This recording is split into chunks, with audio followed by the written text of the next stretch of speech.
Salut à tous. Alors, vous avez très certainement déjà entendu parler du phénomène d'aspiration. Vous savez, le truc qui vous permettait de rattraper vos adversaires dans des modes drag des anciens Need for Speed. Eh bien ça existe vraiment. Et les pilotes de F1 s'en servent pour gagner du temps. Mais savez-vous comment ça marche vraiment? Voyons ça ensemble. L'aspiration est toujours utile pour doubler en ligne droite en course, mais elle est plus utilisée pendant les qualifications sur des circuits rapides comme Spa ou Monza. Les pilotes veulent tellement profiter de cette aspiration que ça peut créer des problèmes, comme à Monza en 2019 par exemple, où personne à part 2 pilotes ont réussi à passer la ligne à temps pour faire leur tour qualif à cause d'un embouteillage digne du périph' parisien. Mais pourquoi faire? Eh bien c'est simple, commençons par une petite leçon de physique. Lorsqu'une voiture se déplace, elle se déplace dans un fluide, l'air. Donc, pour pouvoir avancer de plus en plus vite, elle doit se frayer un chemin dans de plus en plus d'air sur une même période de temps. Cela engendre une résistance et la voiture doit donc fournir beaucoup plus de puissance pour pouvoir avancer. Alors, comment avancer plus vite sans augmenter la puissance?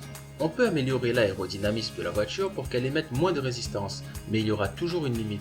Alors entre en jeu l'aspiration. Prenons un exemple. Imaginez qu'il y ait beaucoup de vent et que vous devez aller chercher du pain à pied. Lorsqu'il y a beaucoup de vent, vous devez utiliser beaucoup plus d'énergie pour pouvoir marcher et avancer correctement.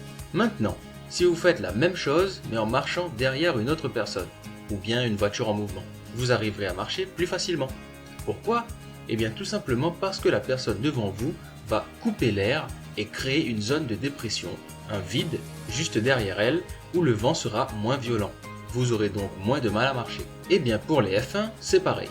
Rouler à 300 km/h à travers l'air, c'est exactement comme être immobile et se prendre du vent de 300 km/h. Donc, les voitures subissent une résistance énorme, surtout qu'ils ont des éléments aéros qui doivent générer du grip, et créent par conséquent une zone de dépression derrière elles.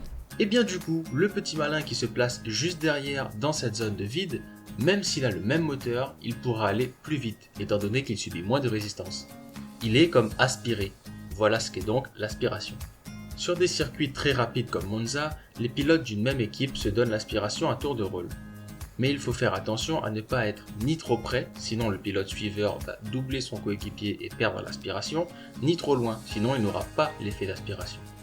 Bien sûr, les effets ne sont pas non plus magiques, ils restent relativement limités et les gains potentiels sont de l'ordre de quelques dixièmes au tour à peine. Mais c'est suffisant pour décrocher une pole position en qualif par exemple. Enfin, quand on a le temps de commencer un tour.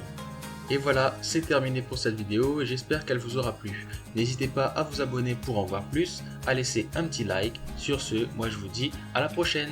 À fond!